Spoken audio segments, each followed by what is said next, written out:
Now then, people, welcome back to the Just Joe Football Show. It is Wednesday, the 28th of July, and it's time for another episode of the Daily Leeds. That's everything concerning Leeds United in and around Elland Road and Thorp Arch. And of course, the 28th means it's another day of pre-season games, and it's the first one we're going to be able to watch live, which can mean only one thing. I will be doing a watch-along on the channel, so if you want to join me for that a little bit later on, make sure you hit the notification bell, subscribe, like this video, all that jazz.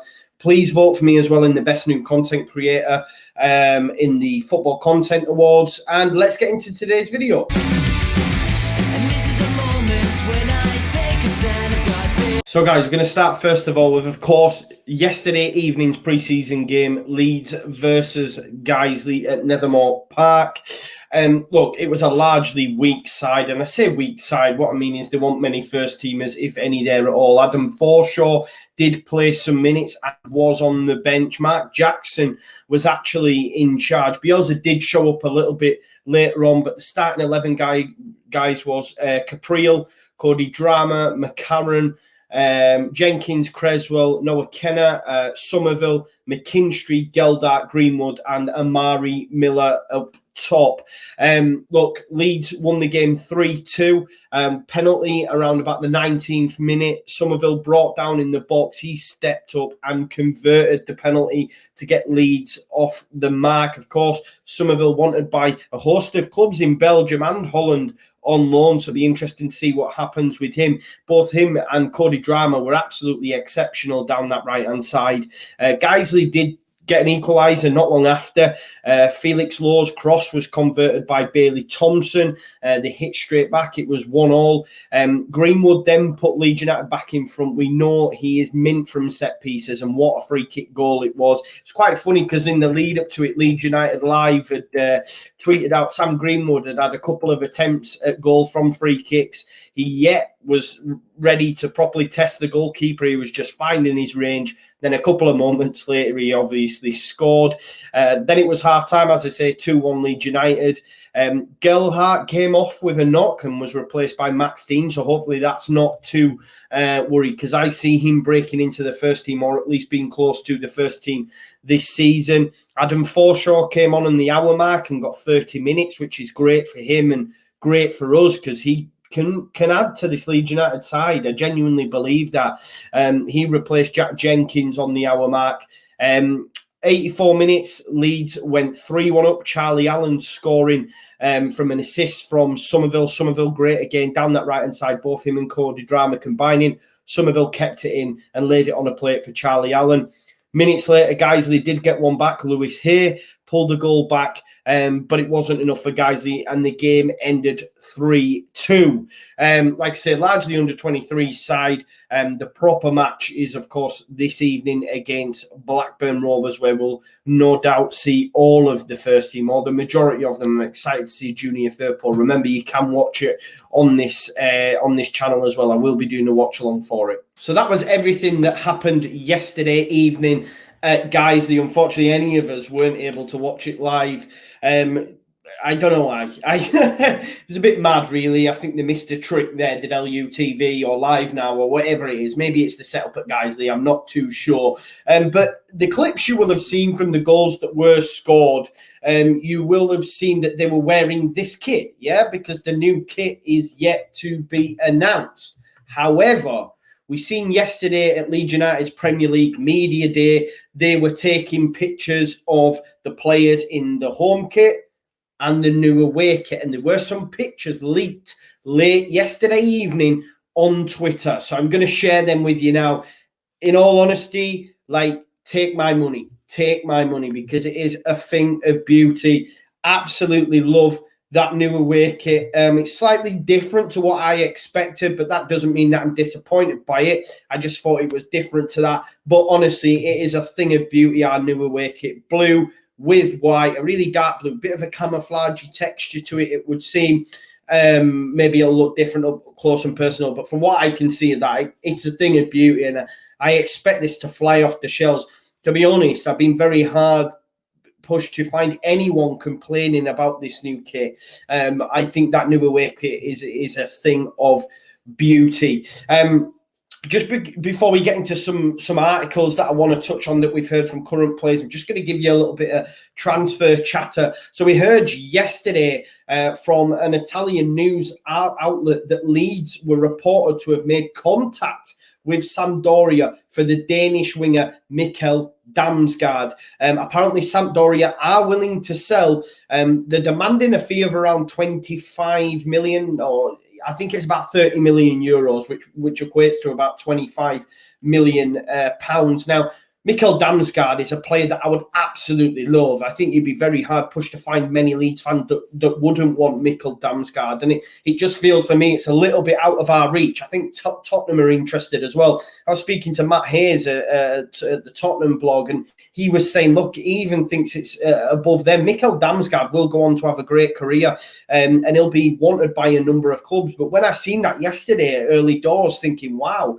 there actual substance to this. Are Leeds United maybe looking at Conor Gallagher on a loan due to the fact they want to keep some funds back to pay for someone like Mikkel Damsgaard, who would be absolutely, it would be an amazing signing, and it'd tick off a great window if we got Thorp, Gallagher, and then signed it off with Mikkel Damsgaard. But I just feel it's a little bit out of our reach. But when I did see the article, you're thinking, right, this is all good. But as we know, the Italian press, I'm not having to go at them like wholeheartedly, but what I'm saying is from what we've seen when we've been linked to Nathi and Nandez, for example, that's just not happening, never was, never will kind of vibe. They were the ones pushing it from their side of the coin, as it were. And it seems like they're doing that with Mikkel Damsgaard, because the guys at LUFC Fan Zone, if you remember, they previously spoke to a source close to Damsgaard, and they'd said there'd been no contact from Leeds. So they went again. Like, they were asked on Twitter, look, go again. So they spoke to another source that they have at Damsgaard's agency, and they said, look, sorry, but nobody from Leeds United has contacted me about Mikkel, and I know Victor Orta quite well. So it seems again that the Italian media are generating false links to Leeds United. And when I seen that a couple of hours after the initial one, I was like, oh, because Mikkel Damsgaard would be perfect for me. It would be an ideal signing. It'd be a marquee signing, you know. But it doesn't look like it's going to happen.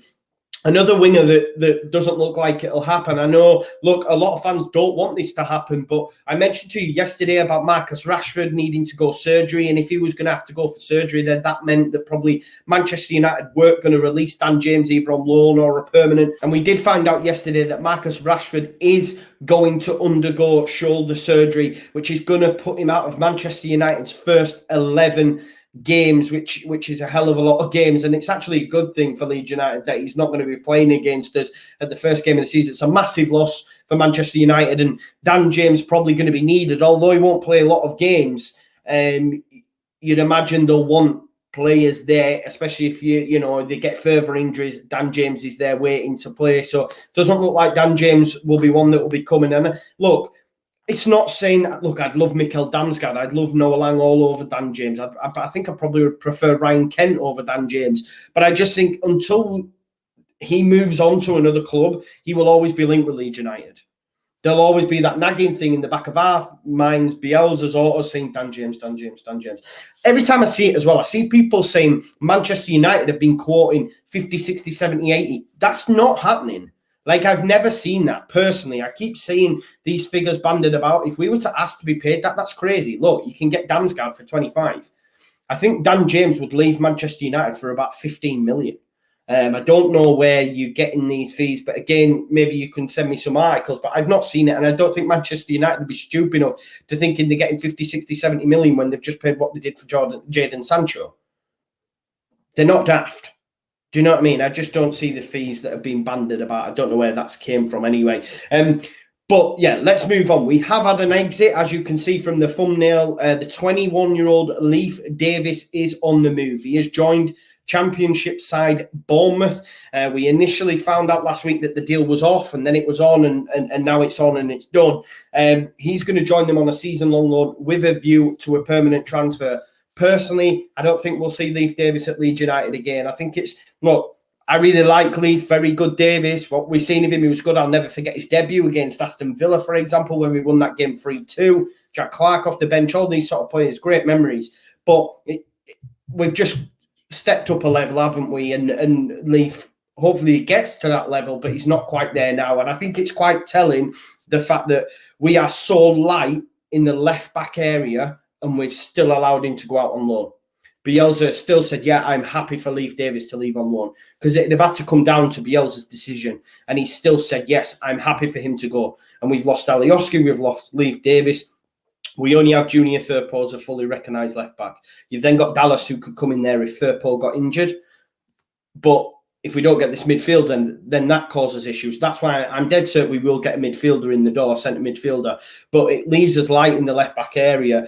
But it just shows what the management team at Leeds United think of Leif, to say we're still allowing him to go out on loan with a view to a permanent deal, and we are so light in that area. Leif Davis did say he spoke to Calvin Phillips about the move. Calvin Phillips sought out advice from ex-Leeds United player Lewis Cook, and Lewis had said to Calvin that Leif would love it down there, he'd look after him, and Leif said, as soon as Calvin told me that, I couldn't wait to get down. So look, all the best to Lewis Cook, to Leif Davis. I hope it goes well. I hope they come back up. I don't mind Bournemouth.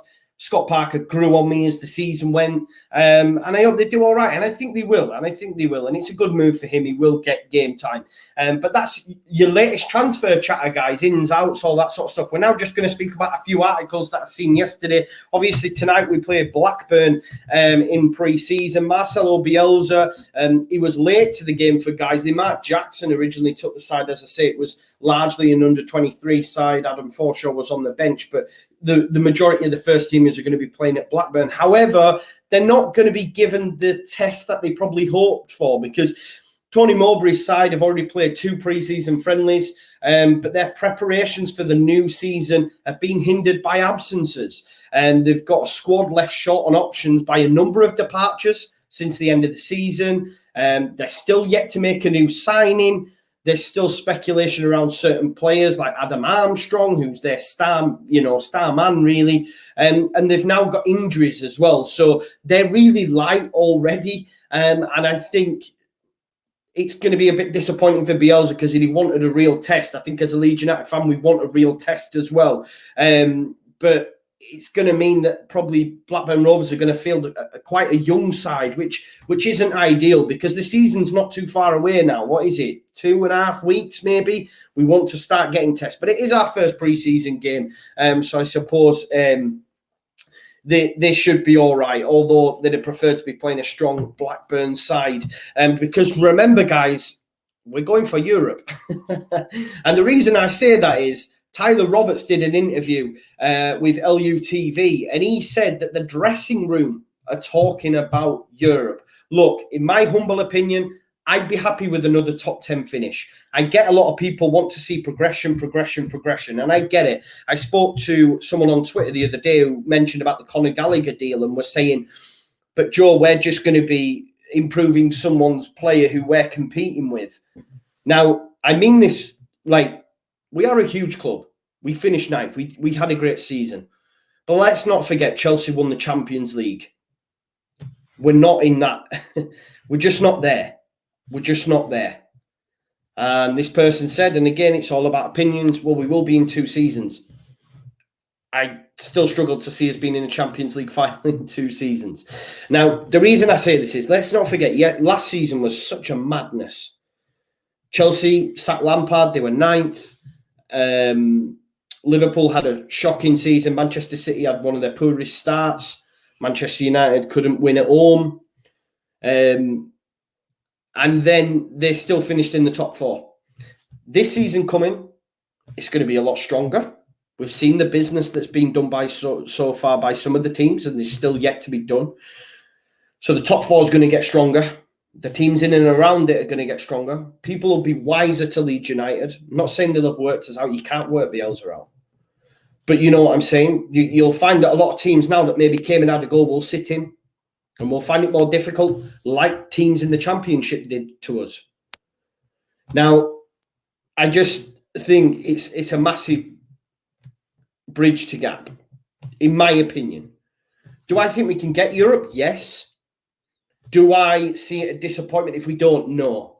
And I think there is quite a large section of fans that have got their heart set on Europe, and I get it. Listen, I was banging Europe last season. So it's not that I'm being negative, because you know me, guys, I'm a positive guy. But I'm just trying to remain real with that. I genuinely thought we could get Europe this season, and we weren't that far off. I did a video on it in the running. If we wouldn't have lost to Brighton, we'd have got into Europe. That's really, it still disappoints me to this day. But I just think this season coming is going to be tougher. And I'd be happy with another top 10 finish. Just missing out on Europe. But if we get Europe, and I think we can, but I just think where my head's at is like top 10. That's another solid season. That's consolidation. Then we go again. That's just my opinion on it. But Tyler Roberts has been speaking to LUTV, and he said all of the boys agree that we've got to push for European spaces. That's what the team is saying, which is great to hear.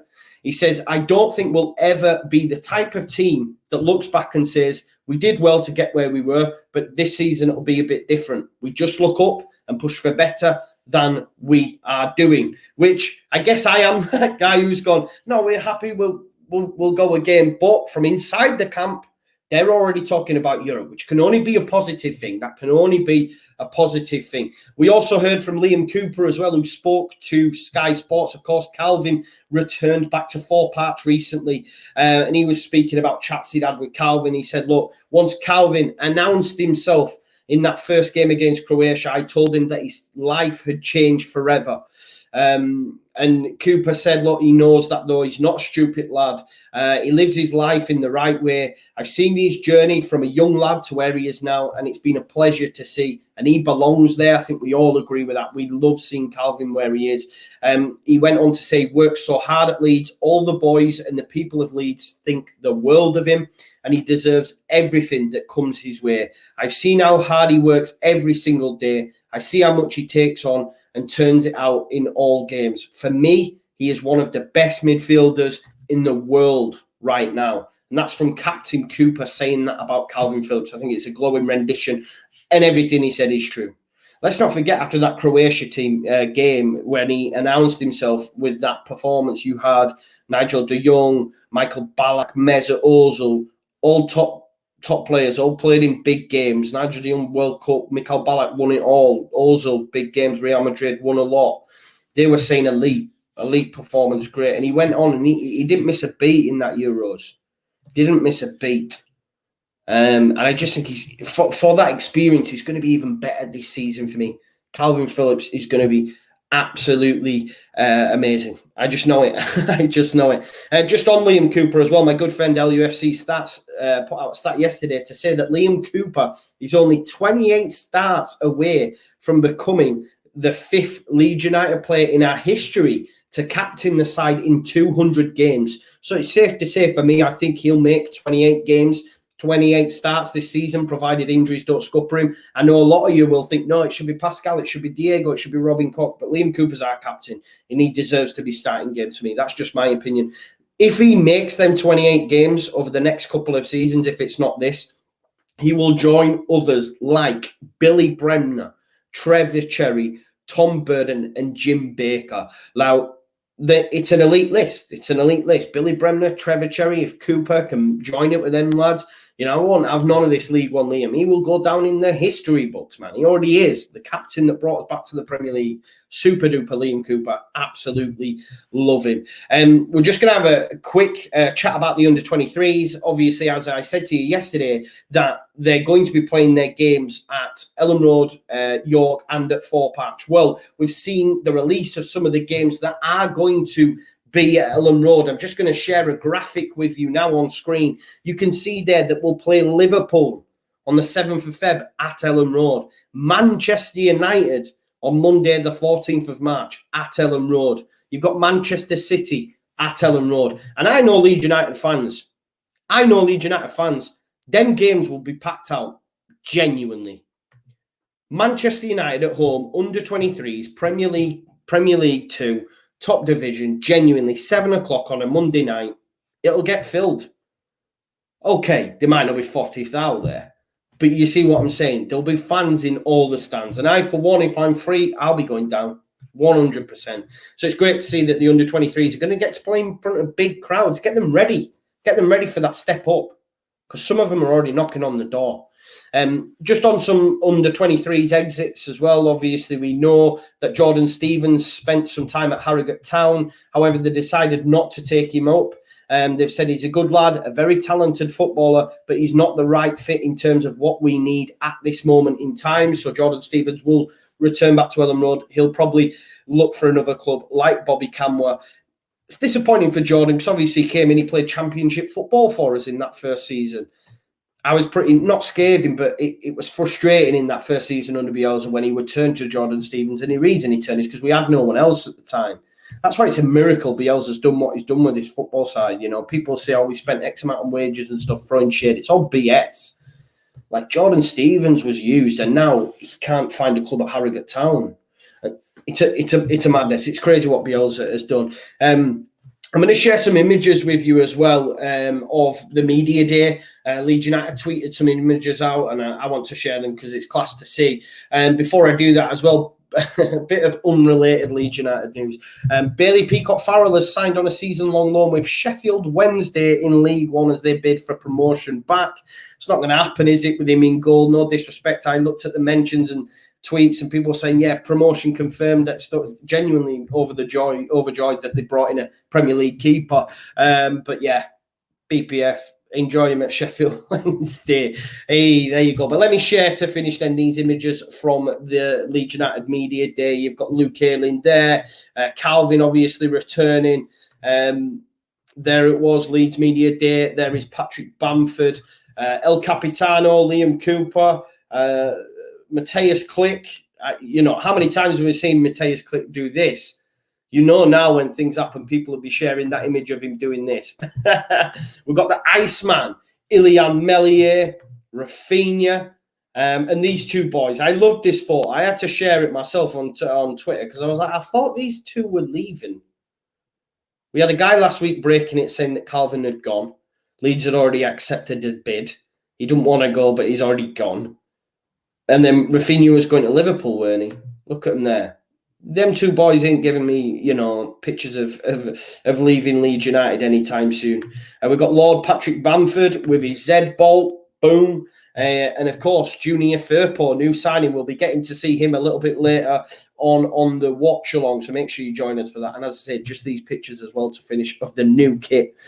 Someone took a little sneaky little peek on their phone, but I love that kit. It is a thing of beauty. But that was your daily Leeds. Thank you as always for watching. Join me a little bit later on for the watch along. Fingers crossed live now works. All right, Radrazani, fingers crossed. Yeah, but thanks as always for watching. Vote for me in the Football Content Awards. Smash a like on this video, share, subscribe, all that jazz, and I'll see you in a bit. Peace out, Leeds.